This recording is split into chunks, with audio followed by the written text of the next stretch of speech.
Cimoooooooo! Ladies and gentlemen, welcome back to the first round of the 2020 YugiTuber Grand Championship. So for this round, we have Mr. Nyhmnim, the sealed-only master himself, going up against the granddaddy MKohl40. For those of you who don't know, both of these players are going to be using decks from different years. Each player was assigned a year at random and has to play a deck from that year to progress into the next round. So before we get into it, let's introduce our co-commentator. You know him, you love him, Mr. MBT Yu-Gi-Oh! Joseph, how's it going? It's going great. I don't like to play favorites, but I'm absolutely pushing for Robbie here. We're on the same side of the bracket, and I got to get the rematch from last year. So let's go ahead and fill in our audience as to what years these players have. This is actually going to be a bit more of a balanced matchup for sure. I know some players have had some lopsided matchups due to the randomness of the wheel determining who gets what year, but Nyhmnim, who looks like to be going first here, is on 2013 as a matter of fact, and Robbie Cole is only 1 year behind at 2012. This is going to be extremely exciting. I'm not super familiar with decks from 2012-2013. It was right when I was graduating high school and I was trying to impress girls, so I stayed as far away from Yu-Gi-Oh! As I could, but Dragon Rulers has a legacy that eclipses any attempt to get around in high school, and certainly any start of a Dragon Ruler's turn that begins with the activation of Redox or Tempest is going to end in a nightmare for Robbie. Well, it's okay, because Gage wasn't even born prior to 2013, That's so true. He's already messing up his first activations of the effects.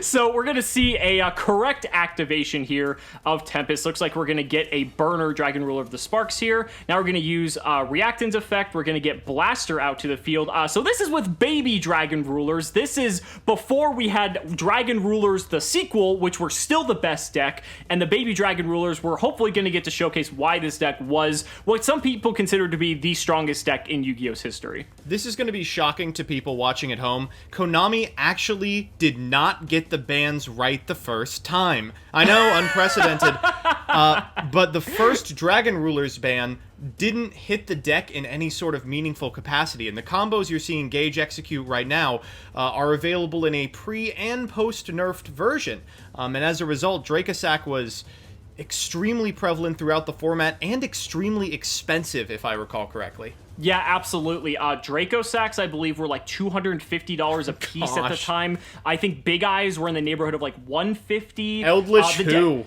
Yeah, and now we get to see a banned card, as a matter of fact, and this is one of the reasons why the deck was so strong. Super Rejuvenation. During the end phase of the turn this card was activated, you draw cards equal to the combined number of monsters you discarded or tributed from your hand or field that were dragons, and pretty much all you were doing with this deck is discarding dragons, tributing dragons, and drawing cards off of Super Rejuvenation. So 4 cards off the top of the deck seems fair, right? Both the decks in this format were just monsters in terms of using the effects of cards like Super Rejuvenation and Spellbook of Judgment to refill the hand at the end phase, but Banisher of the Radiance, powerful floodgate monster, and unsurprising that Robbie's on stun, I gotta say. So I gotta love this. Robbie is playing the Robbie Cole special, it looks like. He has been playing every Stun year. Pretty much since Stun was a thing.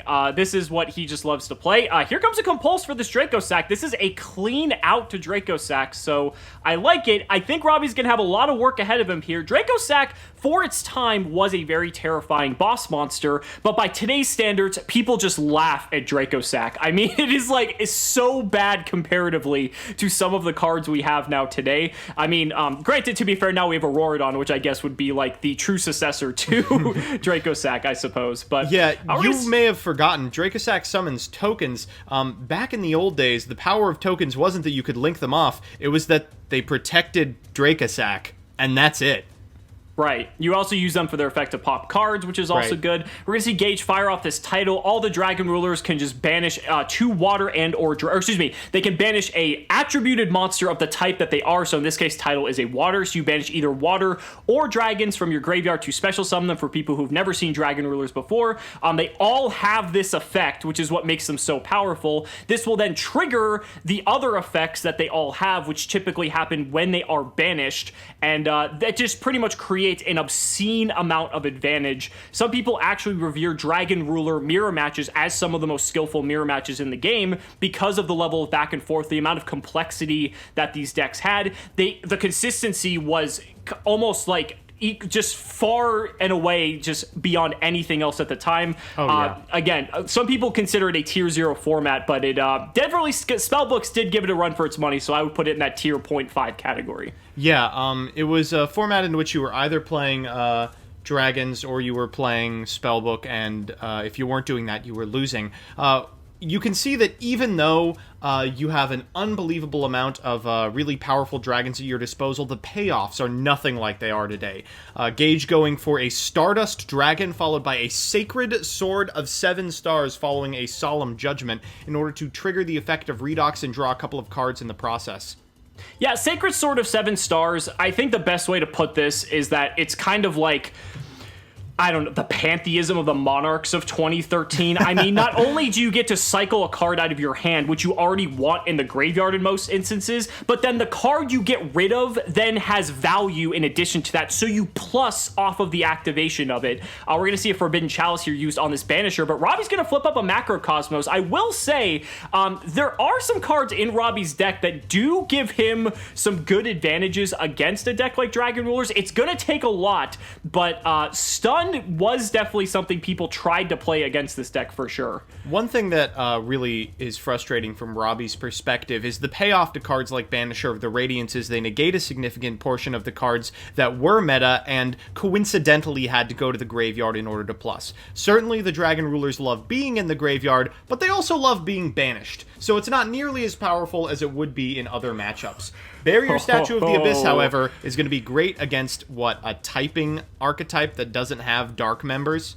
Yeah, absolutely. So Barrier Statue of the Abyss coming down. No one can special summon except for Dark, and all the other Dragon Rulers, hate to tell you folks, there is not a Dark Dragon Ruler in this deck. So at this point, Robbie cleaned up the board and now basically has not only Vanity's Emptiness on the field, but also Macrocosmos in 2 forms to pretty much just deny Nyhmnim the ability to do much. There are some ways to kind of navigate this, but it's going to definitely take a lot for sure. Stream being the normal summon here, he could just walk into the Barrier Statue, but Robbie does have 2 back row. We might not just let that happen. Yeah, Stream's fine.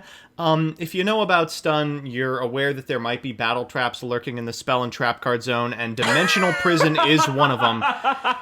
Talk about a throwback. Oh, do you remember when this card was the Power Crept Sakuretsu armor? I was still scrambling for Sakuretsu armor. I was a young child with a minimal allowance, and suddenly they released a $70 upgrade? Sheesh. Yeah, Dimensional Prison was, I believe, a video game promo, Yes. if my memory serves, and I think it was like $30, $30 to $40 to get just a single copy of this, because it was literally just a straight upgrade over Sakuretsu armor. Pretty much played in a myriad of decks at the time, and so it's really cool to see that throwback. Here comes a Reactin now. Gage is going to try once again to try to run into this Barrier Statue with his options limited. It's going to be rough, but he's just going to pass. He's not even going to attack. I do kind of like this.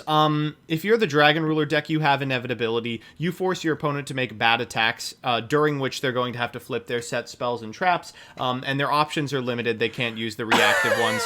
Kunai with Chain, however, oh boy. The speed duel staple coming to roost.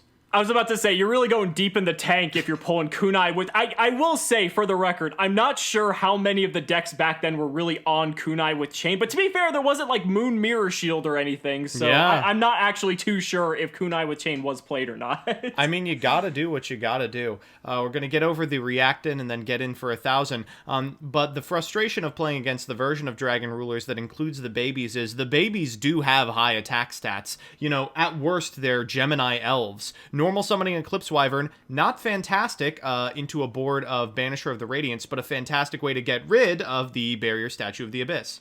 Yeah, Robbie correctly pointing out that Kunai with Chain does equip itself, and Nyhmnim attempts to attack into the Abyss, but there's a Fiendish Chain. Talk about other old expensive staples. I don't think people would believe that Fiendish Chain was a $40 to $50 card back in its day for a continuous trap version of what's effectively, Effect Veiler at this point. For what it's worth, Duel Links players would very much believe that, considering this is one of the most played Duel Links cards and commands a similar price tag at this point in time. Card destruction with a handful of Dragon Rulers under macro, that's pretty good. If only we could get rid of the stupid barrier statue. Right? I know, card destruction, again, was just one of another just power cards that this deck had at its disposal, but it looks like Nyhmnim doesn't really have much going for. A second barrier statue of the Abyss coming down, and this is going to wrap up game number 1. We're just going to go straight into game number 2 here and see where we go with this. I would not have guessed that Stun going second would have won that first game. Yeah, I guess the upside to playing Stun is it's not like normal Yu-Gi-Oh! Dragon Rulers, they're a very powerful archetype, some would say one of the most powerful of all time, but they end their turn on a rank 7. They don't do anything like go into an unbreakable board, multiple negates off of Hauka Fibrax combos, Heralds, Borreload Savage Dragons. They make monsters that are sticky, and that's about it. So, if Gage is only able to end on those, Robbie can very much beat it back, and oof. Here we go, ladies and gentlemen.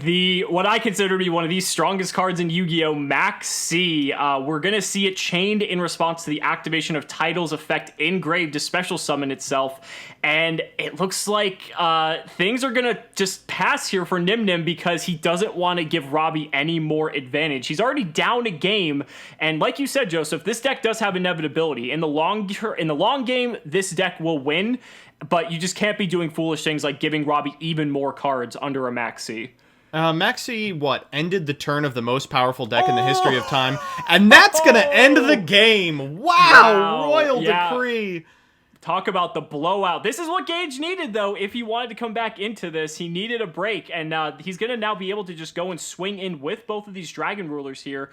First hitting over the Banisher, and now hitting for 26. And, actually, no. Yeah, if you summon a ruler via its own effect, it returns to your hand at the end of your opponent's turn. So while the Royal Decree will lock the back row, those rulers are stuck in the hand until we activate their effects, probably discarding some cards in the process. Right, absolutely. A slight misstep there. Again, it's been a while since we played these decks. Gage is going to just pretty much dump his hand just to get to exactly where he was. Looks like he's going to get rid of Title as well as the Lightning, so that way he is able to get the Tempest back onto the board. Yep. Oh, man, another Maxi. That is just brutal. So here comes Tempest now. We're going to get Stream from the deck off of the effect of the Title. Now we're going to get rid of another one as well as Blaster. So we're going to use the effect of Blaster here. And we're going to summon Title straight from the deck with the Stream. Man, there's just like the amount of plays you can do with this deck is absurd.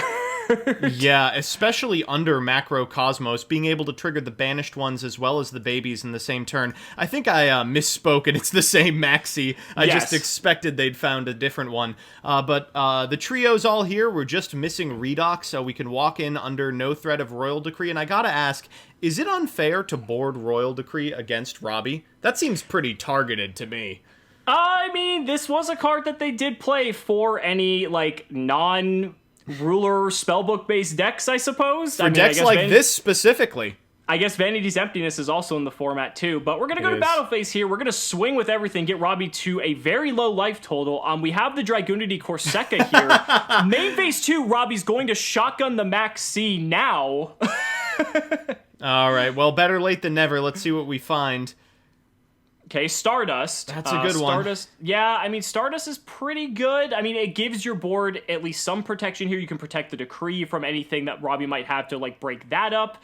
It's going to be rough. Robbie did draw off the Max C, but he's going to admit defeat. Gage took game 2, and now we're going to go into game number 3 here. Robbie going first, though, starting off with a Fossil Dyna, and that's really exactly where he wants to be. This is going to be rough for Nyhmnim. I mean, it's just stun. You know, it's just the way stun's played since the dawn of time, since the prehistoric era when fossil Dynapachycephalos roamed the earth. You normal summon a monster that locks your opponent from specialing, and hope to God they don't have a removal spell or a monster with 1300 attack.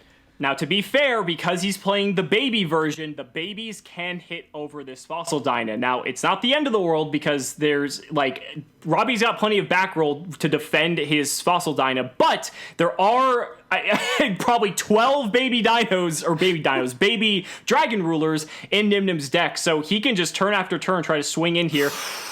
That's a bad one. Oh, that's a bad one. Imperial Iron Wall, preventing Nyhmnim from being able to banish cards, as well as Robbie, but that's not as relevant for him. This is a very good card against Dragon Rulers. This is going to slow Nyhmnim down a lot, unless he has something to stop this. Yeah, let's see the red reboot right now. We're going to set some cards. I mean, oof.